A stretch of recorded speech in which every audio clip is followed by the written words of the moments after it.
louvor, recebemos uma palavra, isso é bênção demais. Mas eu gostaria de compartilhar a palavra do Senhor nessa noite. Você está preparado para a palavra de Deus? Amém? Glória a Deus. Essa mensagem dessa noite tem por título de semelhantes. Meu Deus do céu, pastor, o que é isso? Repita comigo, de semelhantes. Diga de semelhantes. Abra sua Bíblia comigo no Evangelho de Mateus, capítulo 13. E o versículo é o de número 52. Evangelho de Mateus, capítulo 13. O versículo é de número 52.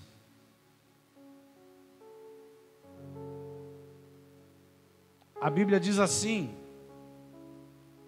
então lhes disse, por isso todo escriba versado no reino dos céus é semelhante a um pai de família, que tira do seu depósito coisas novas e coisas velhas. Vou ler de novo.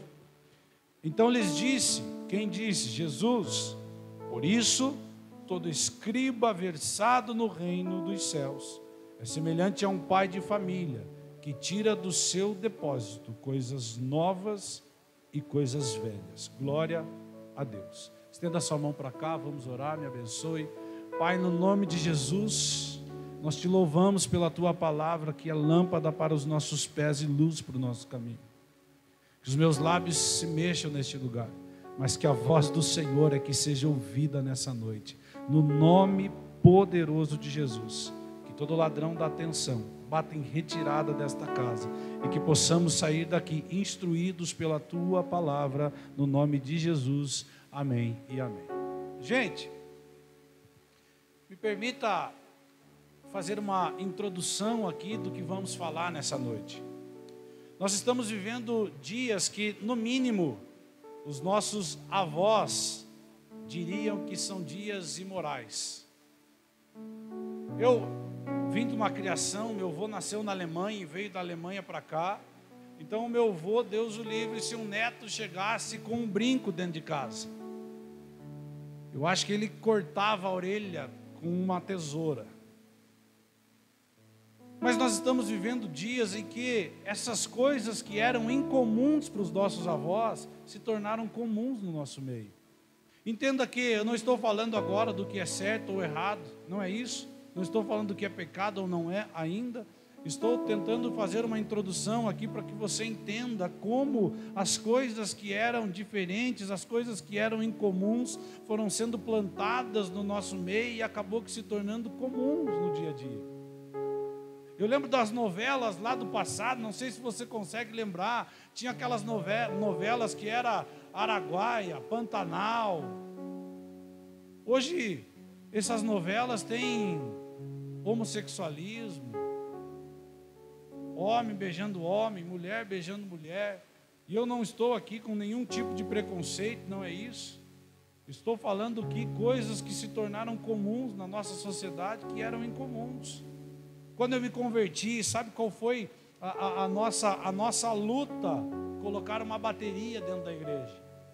O pastor não gostava que tivesse bateria. Nossa luta foi colocar uma bateria. Bateria para ele era coisa do diabo.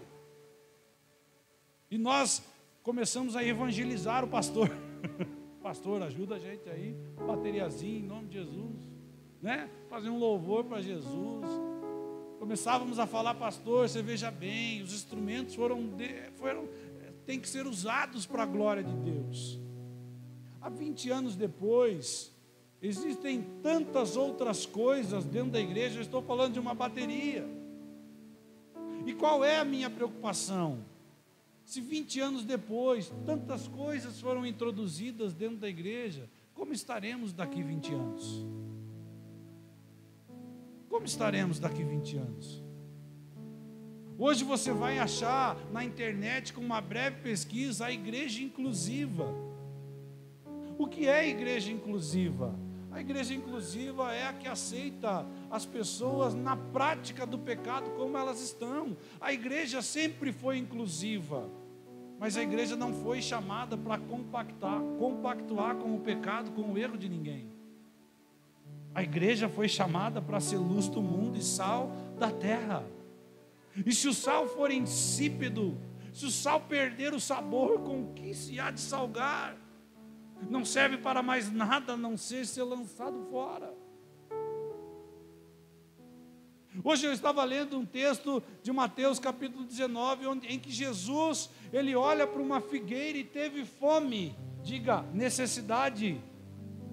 Sempre que houver a necessidade do reino de Deus, o Senhor procurará alguém que tenha frutos.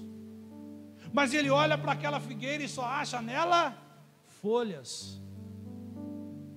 E naquele momento ele diz: nunca mais haja um fruto de ti, e a figueira seca na mesma hora. Por quê? Porque folha, embora apareça ser algo bonito, não é fruto. Folha fala de aparência, de uma igreja que vive de aparência, mas não vive mais de fruto.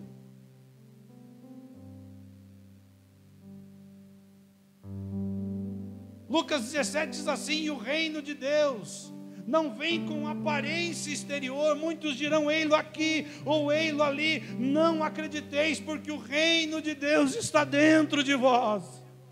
Aleluia! Então nós começamos a entender como as coisas começaram a mudar ao longo dos anos. Aquilo que antes era um absurdo se tornou algo extremamente normal. Dei o exemplo aqui dos nossos avós, das pessoas dos nossos familiares, as pessoas da antiguidade.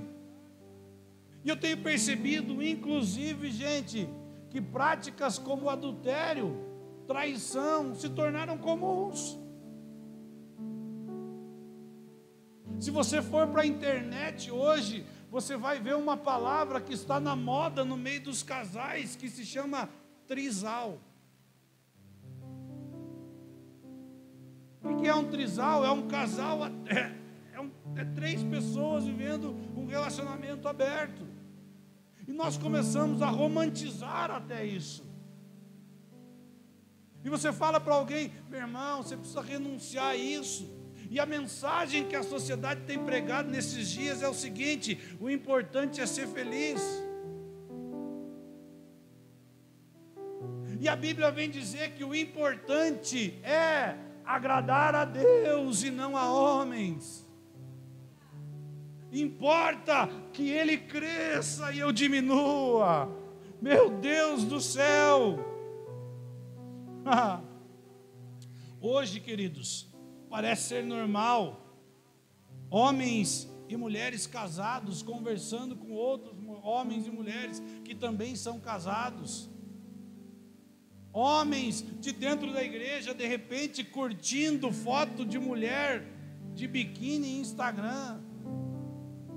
Eu estou falando aqui de fundamentos, queridos, de coisas básicas da vida cristã, e você já vai entender aonde nós vamos chegar. Nós precisamos começar a olhar para o reino de Deus com a seriedade que o reino de Deus exige. Nós não servimos um Deus de plástico, nós não servimos um Deus de barro, nós não servimos um Deus de gesso, nós servimos um Deus vivo que é Pai. Aleluia! E que pai quer o mal dos seus filhos? Ele não quer o mal, ele quer o bem. Diga comigo: ele quer o bem. Por isso que às vezes é necessário nós entrarmos com uma palavra como essa para nos levar de volta ao lugar de origem.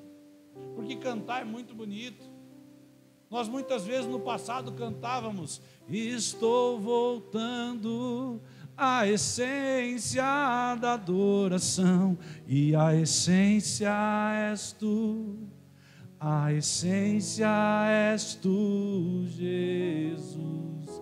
Oh, me perdoa pelo que eu fiz dela, quando a essência és tu.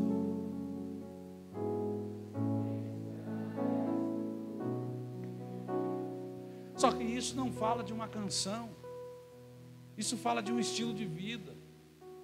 Hoje, eu escrevendo algumas coisas em casa, eu escrevi uma frase, que a vida cristã, ela começa com um homem se prostrando no altar, um homem e uma mulher. Mas o se prostrar no altar é o começo, mas permanecer no altar é o resultado de uma vida cristã. Aqui eu não começo, aqui eu expresso aquilo que eu sou no meu dia a dia, na minha vida, e eu me torno esse altar por causa do estilo de vida. Você é um altar do Senhor, amém? Você é um altar, você é templo do Espírito Santo, Ele habita dentro de nós, mas para ser esse altar, você precisa começar a entender que também é necessário um novo estilo de vida. Até mesmo na igreja, aquilo que era um absurdo antes se tornou algo normal. Eu vou falar algumas coisas aqui, meu irmão, entenda no teu espírito, não leve isso para o pessoal, mas entenda o que eu estou falando, por favor. No tempo que eu me converti, há 20 anos atrás, não existia a opção para os pastores do segundo casamento. Não existia a opção para os pastores do segundo casamento. A minha família não é cristã. Minha família não serve a Deus como eu sirvo hoje. Eles são sim cristãos, mas não praticantes, assim como nós somos, de estar na igreja todo domingo, todo sábado. Mas uma coisa eles me ensinaram: passe o perrengue que passar. A tua mãe foi a mulher que eu escolhi e é com ela que eu vou viver o resto da minha vida. Me ensinaram princípios, valores. Hoje tem pastores aconselhando: se não está bem, se não está feliz, separa então. Não é bíblico, irmão. Isso é contra a verdade do reino de Deus. Nós vivemos em um momento da história que sabe o que acontece, pastor Rosimar? A igreja usa o altar falando o seguinte: ei, receba a visão. A Bíblia que eu conheço diz assim: se o teu olho te faz pecar, arranca o teu olho fora, porque mais vale entrar sem um olho no reino de Deus do que ter o teu corpo inteiro lançado nas trevas. Essa é a Bíblia que eu conheço, esse é o Evangelho que eu conheço, puro, simples, na essência. Eu costumo dizer que em nossa geração surgiram alguns homens que agora você vai ver lá os pastores que fazem vídeos pregando e difamando e falando de pastores neopentecostais. Antigamente existia dois tipos de igreja, a tradicional e a pentecostal. Hoje surgiu uma galera que é aquela neopentecostal, aí surgiu o calvinismo, aí surgiu os arminianos, e começa um falar mal do outro, e o outro falar mal do um, e agora surgiu a galera que faz vídeos falando dos pastores neopentecostais. E aí sabe qual é a mensagem deles? Saia do sistema religioso, saia do sistema da religião, e vai ser livre. É uma linda mensagem ou não é? É uma bonita mensagem. Mas sabe qual que é o problema? Que aqueles que se levantaram para libertar uma igreja de um sistema, criaram um novo sistema, que todo mundo que é diferente está errado. Se eu quiser ser pentecostal, se eu quiser ser da canela de fogo, eu estou errado. Se eu quiser ser o divisa de fogo, hoje eu que repete, eu posso ouvir o choro. Meu Deus! Eita! Terra! Se eu quiser ser assim, eu estou errado. Por que eu estou errado? Eu aprendi assim no meu passado. Eu me converti em um tempo, irmão, que na hora da pregação, tinha hora que não dava para pregar, que os irmãos começavam, glória à terra, e a irmã levantava do coque,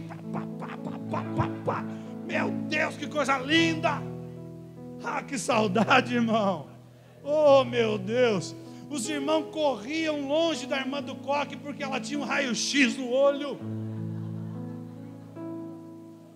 Meu Deus, ela revelava tudo. A irmã do coque chegava perto, o irmão já começava a tremer. Meu Deus, falar nada. Oh, Jesus. Mas a gente aí se levantaram e está errado. Por que está errado? A igreja vem sendo há 2025 anos assim. Por que agora está errado? E aí entramos no versículo que eu li agora. Todo escriba versado no reino de Deus é como chefe de família que tira do seu bom depósito coisas novas e coisas velhas. Por que Jesus fala isso? Porque um escriba, ele tinha uma missão, ele era um escrivão. Nem todos sabiam escrever. Então tudo que era dito, o escriba tinha a obrigação de escrever. Toda lei, o escriba tinha que escrever. E você vai ver que existe na Bíblia lei moral, lei que é mandamento. Existem várias leis. Existe a lei que é a lei judaica, que é só para os judeus. Existe a lei que é para os gentios. Mas qual que era a obrigação de um escriba? Toda vez que surgia uma nova lei, ainda que fosse para os judeus, ele tinha a obrigação de tirar do seu tesouro as leis velhas e verificar se essa lei nova não ia contra a lei velha. Por isso que o escriba tinha que tirar do seu bom tesouro as coisas velhas e as coisas novas. O escriba basicamente era aquele que, além de escrever, ele precisava analisar se o que estava sendo dito estava de acordo com a lei escrita por Moisés ou não. Existem coisas novas que realmente são importantes. É direção de Deus para a nossa geração. Mas não podemos esquecer daquilo que já foi falado. Nós não podemos esquecer daquilo que já foi falado. Provérbios 22, 28 diz assim: não removas os limites antigos que colocaram os vossos pais. Não remova. Isso é proteção. Não remova os princípios que já foram estabelecidos. Isso te protege, igreja. Provérbios 23, 10 diz: não removas os marcos antigos, nem entre no campo dos órfãos. Mateus 5,17 diz assim: não penseis que vim revogar a lei ou os profetas. Eu não vim revogar, mas eu vim para cumprir. Porque em verdade vos digo que até que os céus e a terra passem, nenhum i ou um tio jamais passará da lei, sem que tudo se cumpra. Aquele, pois, que violar um destes mandamentos, posto que dos menores que seja, e assim ensinar aos homens, será considerado menor no reino de Deus. Aquele, porém, que os observar e ensinar, esse será considerado grande no reino dos céus. Porque vos digo que se a vossa justiça não excederem muito a dos escribas e fariseus, de modo algum entrareis no reino dos céus. Agora, o que quer dizer isso? Você viu que existe uma discussão muito grande sobre Antigo Testamento, Novo Testamento, tempo da lei, tempo da graça. Você vai achar isso na internet, falando muito sobre isso, e Jesus vem com uma palavra: eu não vim abolir, eu vim cumprir. E todo aquele que ensinar de forma diferente aos outros será considerado mínimo no reino dos céus.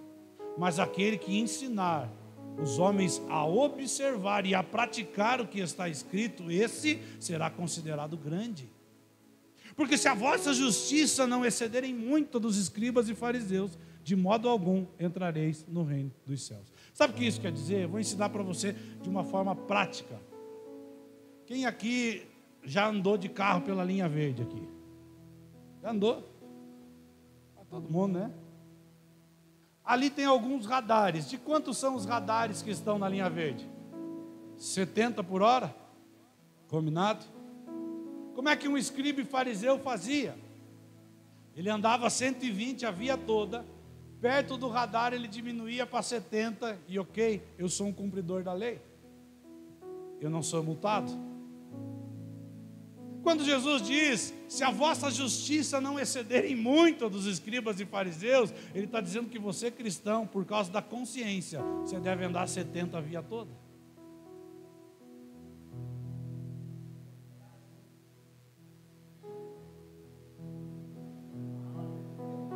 Sabe aquela hora que a palavra corta para os dois lados, inclusive para cá? Essa é a hora. Essa é a hora. Terra. Ai. O pastor João uma vez estava pregando numa igreja dos nordestinos lá em São Paulo. Tinha uma comunidade dos nordestinos lá. E o pastor pregando sobre a arca de Noé. E ele falava assim, olha, porque antes de colocar a madeira na arca, tinha que cortar, tinha que passar a lixa na madeira. Aí os nordestinos começavam, ai Jesus, passa a lixa mesmo, aleluia, me deixa lisinho, Jesus. Oh glória. Por quê? Nós não fazemos por causa de um radar, nós fazemos por causa da consciência para com Cristo. Sabe o que a Bíblia diz em Romanos 13, quando fala da autoridade?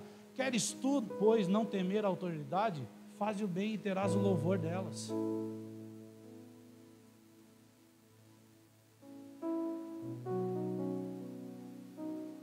No entanto, existem muitas coisas que seriam abusos, absurdos, pecados, distrações, que se tornaram coisas normais e comuns no nosso meio.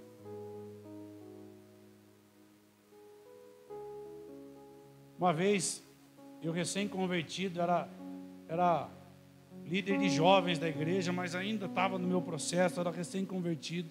Eu fui pregar em um retiro, fui convidado a pregar num retiro da igreja Rogate aqui, do Cristianismo Decidido. E era, na época que o pastor Cartacho era pastor lá ainda, Daniel Cartacho. E eu fui ministrar lá, no retiro deles, bastante jovens no retiro, e o pastor João foi comigo. E eu lembro que isso há muitos anos atrás, nós estávamos no retiro e eu vi uma cena assim pela manhã, 6 horas da manhã, tocou o sino da chácara e eu vi o pastor João saindo saindo da cama meio que de arrasto assim, sabe? Quando a pessoa vai se arrastando, ele já colocou o joelho no chão. Ele já começou a orar, ele já começou a buscar, ele ficou 20 minutos em oração logo cedo ali, e aquilo falou comigo.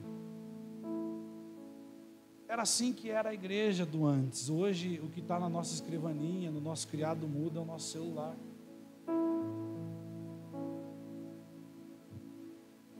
Eu fiz toda essa introdução, irmãos, para chegar no tema da mensagem dessa noite.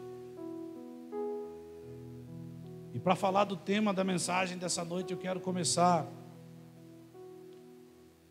trazendo algumas perguntas para a nossa reflexão. Primeira delas, como ser fiel em tempos em que a traição é algo comum?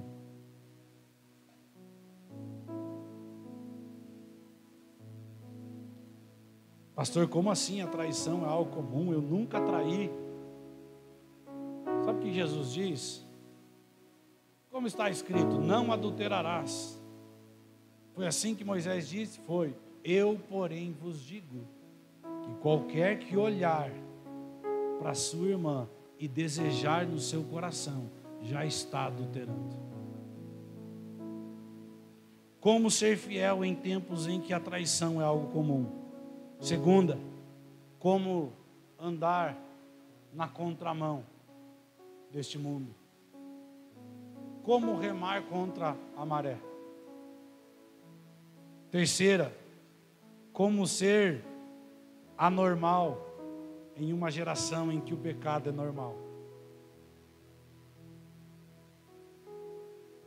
Não estou falando de política agora, se me desculpe, por favor, não é sobre isso. Mas como se manter fiel em um país em que o presidente diz que é melhor a amante do que a esposa?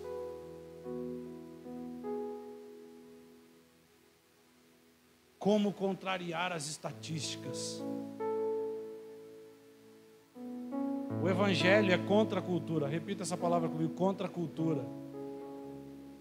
Alguém falou para mim o seguinte, que vocês sabem, irmãos, que eu não tenho como aceitar no meu coração qualquer tipo de bebida alcoólica para um cristão, em qualquer quantidade. Eu não tenho como aceitar. Por que eu não tenho? Nós trabalhamos com isso há 20 anos e eu vi o tanto de famílias que o álcool já destruiu. Eu, como um homem que escolhi ser uma referência, eu preciso me abster. Sabe o que a Bíblia diz? Ao diácono, está lá em 2 Timóteo, é necessário que não seja dado a muito vinho. Ao presbítero, é necessário que não seja dado ao vinho. O diácono ainda se tolerava um pouco, mas o presbítero que aceitou ser uma referência, não podia nada.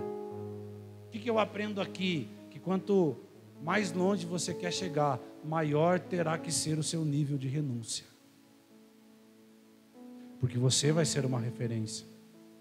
Só que eu não consigo aceitar, porque eu não consigo entender que o meu dinheiro dizimado vai alimentar um mercado que destrói tantas famílias assim, todos os dias e todos os anos. Não consigo entender assim. Não estou falando agora de pecado ou não, estou falando de uma distração. Pastor, mas hoje um irmão lá de Londres me perguntou, pastor, o que é um bebedor social? Sabe o que é um bebedor social, segundo a ciência? Aquele que de vez em quando consegue tomar uma meia taça e para nela. Aquele que tomar acima disso já é considerado leve, moderado ou intenso grau de alcoolismo. É isso que a ciência diz. Mas eu não consigo aceitar porque eu vejo na prática, todos os dias, eu recebo ligações, eu recebo pedidos de oração. Como pastor, vou aceitar uma coisa dessa? Eu não posso. Então, como contrariar as estatísticas nesses dias? A palavra que nós falamos do título dessa mensagem é de semelhantes. E o que é de semelhante? É quem não há semelhança, aquele que é diferente, aquele que escolheu não ser igual. Ah, meu Deus do céu. Aquele que escolheu não ser igual. É preciso ser diferente. Na geração em que todas essas práticas se tornaram comuns.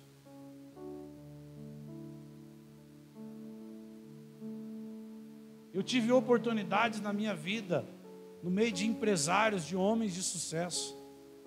Eu tive oportunidade de sentar com pessoas de autoridade do nosso estado, da nossa nação. Sabe por quê? Por ser diferente.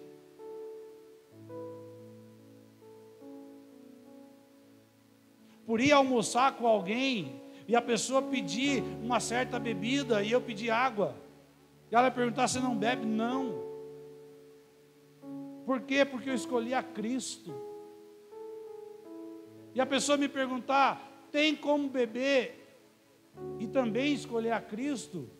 Eu falei, você pode todas as coisas, mas para mim nem todas elas me convêm. Essa é uma delas. Já tive em mesas que estavam falando de outras pessoas e eu me levantei e falei, se continuar, eu vou sair agora. Por quê? Porque eu não aceito falar de pessoas que não estão presentes no ambiente. Isso é decidir ser diferente. É possível ser diferente, ser incomum em dias que todas essas coisas são comuns. E nessa mensagem eu gostaria de mencionar 2 passos para andar na contramão dessa geração. Primeiro passo, diga primeiro passo. Apaixone-se por Ele. Meu Deus do céu. Apaixone-se por Ele. Meu Deus. Marcos 12:30. A Bíblia diz assim: amarás, pois, o Senhor teu Deus de todo o teu coração, de toda a tua alma, de todo o entendimento e de toda a tua força. Agora, se você vê num dicionário formal, você vai ver que este versículo está falando de paixão. Sério, pastor? Sério. Por quê?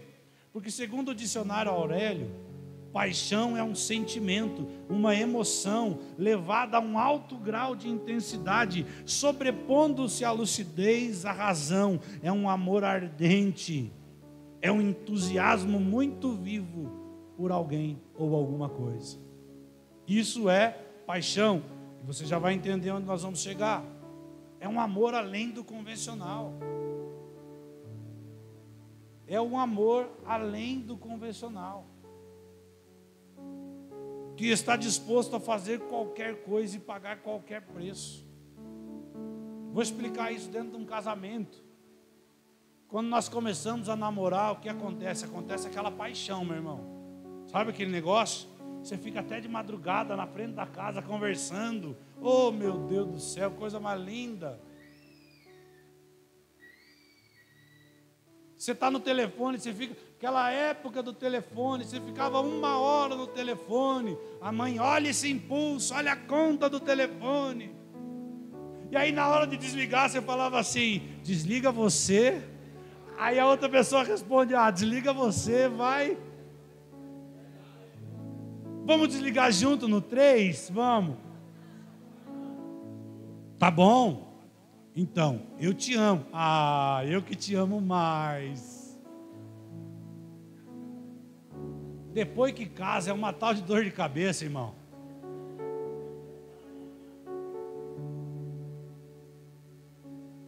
Meu Deus, eu na época do namoro, ela trabalhava e às vezes eu tinha flexibilidade nos meus horários, porque eu era muito louco. Tinha flexibilidade nos meus horários, eu ia na casa dela cedo para acompanhar, ia andando com ela até o trabalho.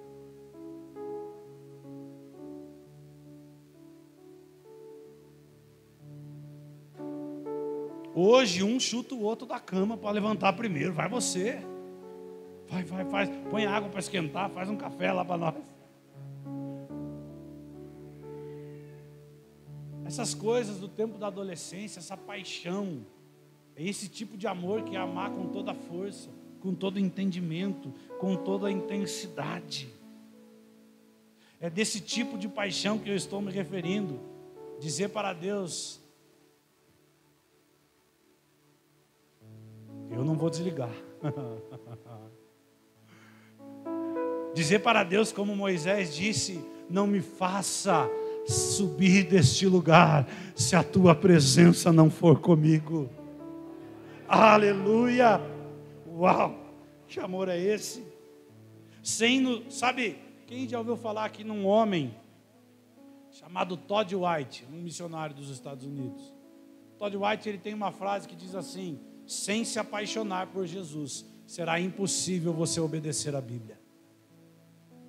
Sem se apaixonar por Jesus, será impossível você obedecer a Bíblia. Por quê?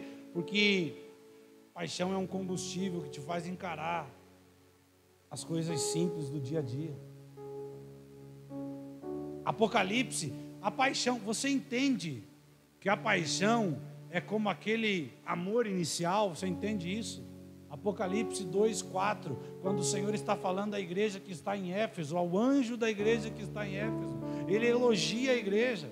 Ele diz assim, olha, vocês colocaram à prova aqueles que se diziam apóstolos e não eram. Vocês não toleraram a doutrina dos nicolaítas. Tenho, porém, contra ti, que abandonaste o primeiro amor. O que é isso? O que ele está falando para essa igreja? Eu tenho contra ti que tudo que vocês estão fazendo no automático agora e não mais pelo motivo que deve ser feito, pela paixão, pelo primeiro amor, aleluia. Eu lembro de um tempo que nós nos convertemos, nós ia para a rua entregar panfleto, irmão, um panfletinho carimbado, com o endereço da igreja, dizer para os outros, Jesus te ama. E nós fazíamos isso por amor. Às vezes da forma errada, nós queríamos sair evangelizando todo mundo. Nós enxergava demônio em urso, em boneca, em comida. Ei, nós fizemos algum irmão queimar uns ursos, irmão. Se os irmãos estiverem assistindo, me perdoa, tá? Meu Deus do céu! Mas sabe o que era tudo isso? Era motivado numa paixão. Era querer para os outros aquilo que Ele fez por nós. Oh, meu Jesus amado.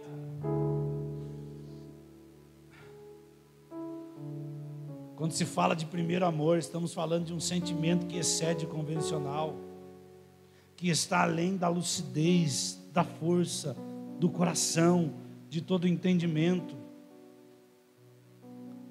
Tenho contra vocês que vocês deixaram este lugar. Sabe quando começa a queda de um casamento? Quando você começa a deixar de cultivar esse primeiro amor, esse levar no ponto de ônibus de manhã, esse acordar cedo só para tomar um café junto, aquele beijo de boa noite, aquele dizer eu te amo. Um casamento começa a acabar quando nós deixamos de cultivar essas coisas. Precisamos urgentemente nos apaixonar novamente por Ele. Eu quero me apaixonar outra vez. Eu quero me desesperar outra vez. Eu quero perder o sono outra vez, queimando de amor por Ti. Eu quero me apaixonar outra vez. Eu quero me desesperar outra vez. Eu quero perder o som outra vez, queimando de amor por Ti. Ah, queridos, sabe, voltar a ser aqueles jovens que faziam caravana na sexta-noite para ir no monte.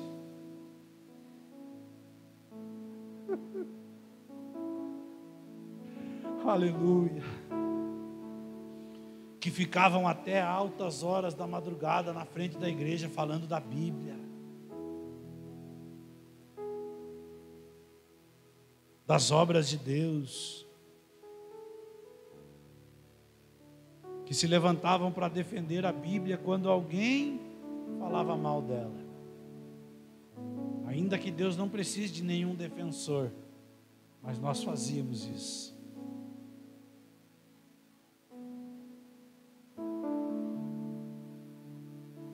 Existem 3 tipos de pessoas quando se refere à igreja: os admiradores de Deus, os conhecedores de Deus e os apaixonados por Deus. Os admiradores são aqueles que admiram.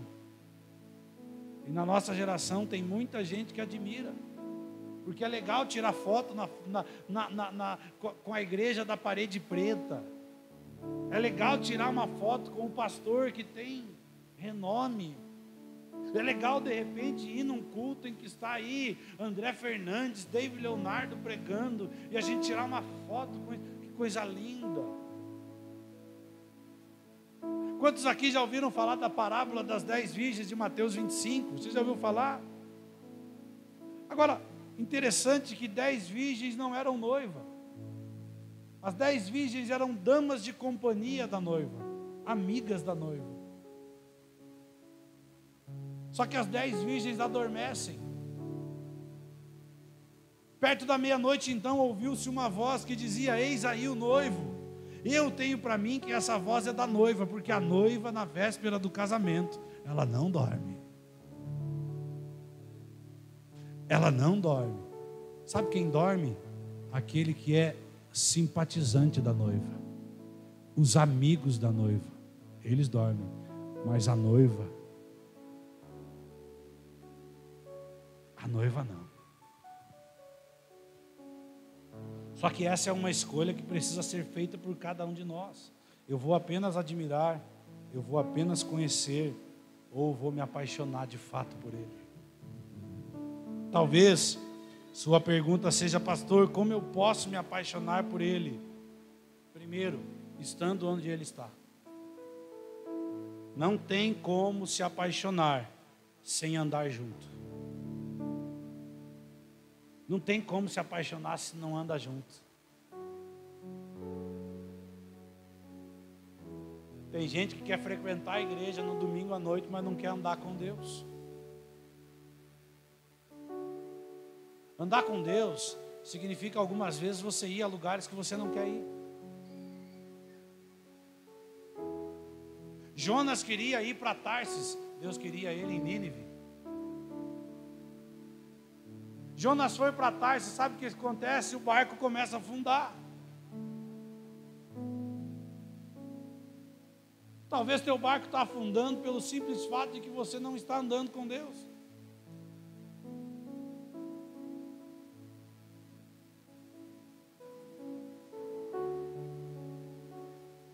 Segundo, primeiro, estando onde Ele está. Segundo, prestando atenção no que Ele está fazendo. Você já reparou quando você está se apaixonando por uma pessoa? Lá atrás, quem se apaixonou sabe do que eu estou falando. Aquela pessoa começa a se destacar. Ela fala alguma coisa, você... Ai, como ele é engraçado. Ai, que sorriso. O camarada tem só um dente na frente. Ai, que sorriso mais lindo.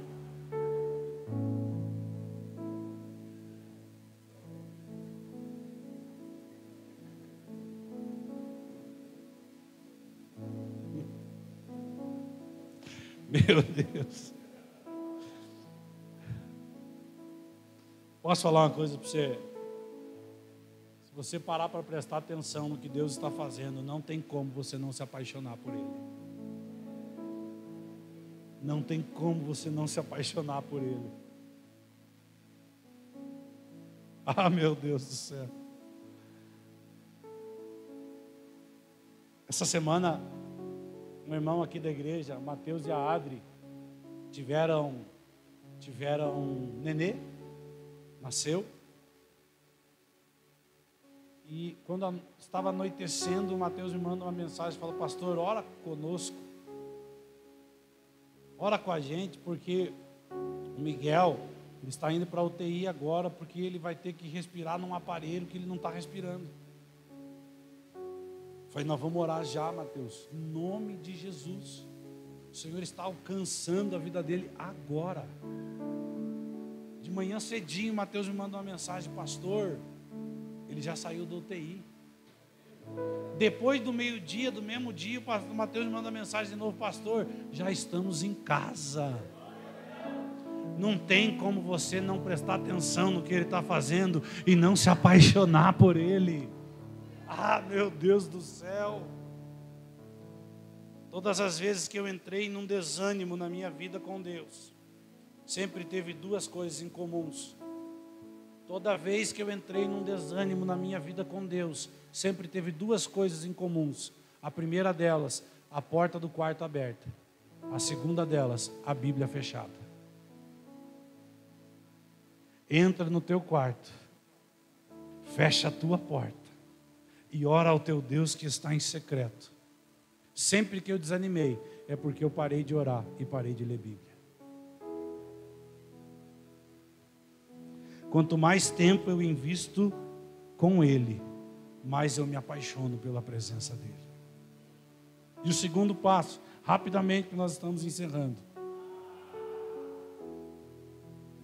Vou falar de novo para ser mais bonito. Rapidamente, que nós estamos encerrando.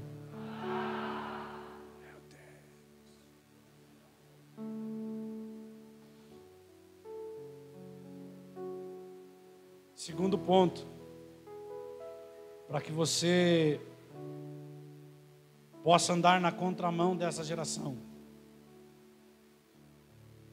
Primeiro, se apaixone por Ele. Segundo, se apaixone por aquilo que Ele é apaixonado. Sabe o que a Bíblia diz? Ele amou o mundo de tal maneira. Pelo que Deus é apaixonado, olha para a pessoa que está do seu lado. Por ela. Deus é apaixonado por pessoas. Marcos 12:31 diz assim: e o segundo mandamento, semelhante a esse, é: amarás o teu próximo como a ti mesmo. Não há outro mandamento maior do que estes. Sabe, eu aprendi no meu casamento que uma das coisas que mais mantém um casal unido é quando um se interessa pelas paixões do outro. Meu Deus, a pastora Vanessa gosta de um monte de coisa que para mim não tem nada a ver, irmão. De verdade. Ela gosta de comprar enfeitezinho. Ela gosta de soplar em cima da mesa. Ela gosta de dobrar guardanapo e colocar dentro de um círculozinho. E eu chego na mesa, já passo na testa o guardanapo, já coloco do lado.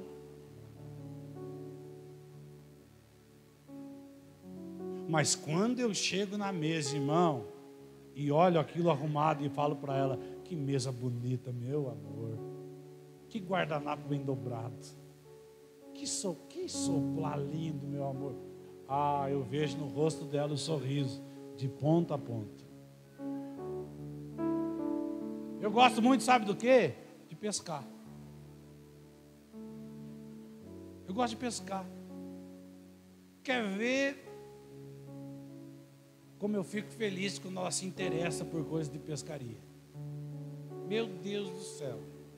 É muito raro, mas quer ver, eu fico feliz, irmão. Eu até vou pedir para o Nicolas Ferreira fazer um vídeo pedindo para as esposas a pescaria aí também, né? O menino está estourado. Mas como a gente se conecta quando um começa a se interessar pelas paixões do outro. Você andará conectado com Deus quando você começar a se interessar pelas paixões dele. Quero dizer uma coisa para você: ele se interessa pelas suas. Ele se interessa pelas suas. Quando eu me interesso e me apaixono pelo que Jesus é apaixonado, isso promove um estreitamento da nossa relação.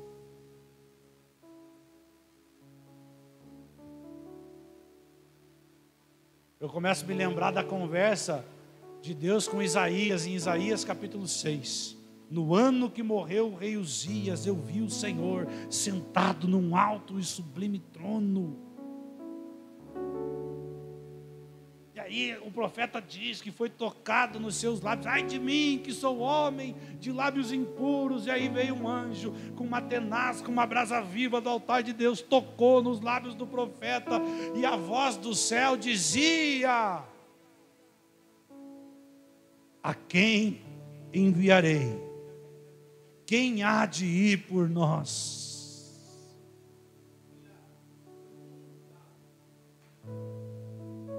A última conversa de Jesus com o apóstolo Pedro: Pedro, tu me amas? Eu te amo. Apacenta as minhas ovelhas. Pedro, tu me amas? Cuida daquilo que eu sou apaixonado, que são as minhas ovelhas, Pedro. Quando eu me apaixono pelo que Ele é apaixonado, eu não tenho dificuldade de me manter fiel a Ele, pois eu sei que por minhas atitudes, alguém por quem somos apaixonados podem ser abençoados por Ele. Tudo está relacionado à paixão que eu sinto. Se eu faço por algo, por rotina, por agenda, por obrigação, isso será pesado, difícil de concluir. Tem um ditado que diz assim: trabalhe com o que você gosta e você não vai trabalhar um dia da sua vida.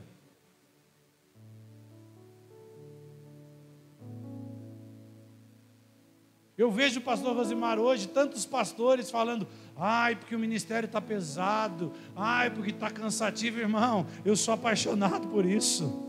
Não tem como eu me cansar fazendo isso. É aqui que eu me sinto muito bem. É aqui que eu me sinto muito bem. Não há outro lugar melhor. Aleluia. Mas quando faço por paixão, é fácil. fácil, é natural, é simples. Como é bom conviver com pessoas que são apaixonadas por Jesus. Em um momento de dificuldade, você vai falar com elas, sabe o que elas te falam? Ei, meu irmão, vamos orar aqui. Estava lá um menino chamado Daniel. Daniel era um sábio da Babilônia. Rei Nabucodonosor teve um sonho, e eu encerro por aqui a mensagem. Rei Nabucodonosor teve um sonho, e chamou todos os sábios da Babilônia, todos os adivinhos, e disse o seguinte: ei, eu tive um sonho e preciso que vocês revelem, interpretem o sonho. Ok? Diz aí, rei, qual é o sonho? Nabucodonosor: não, aqui não, pico-pico. Me fala você qual foi meu sonho. E me revele a interpretação. E tem mais, diga, tem mais. Quem não interpretar vai morrer. E o rei Nabucodonosor coloca um decreto.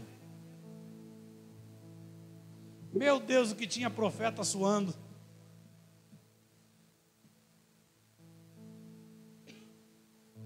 Daqui a pouco, Daniel vê um alvoroço e pergunta: o que está acontecendo?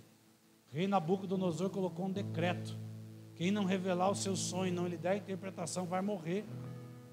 E Daniel, tem uma coisa: você é um desses, tá?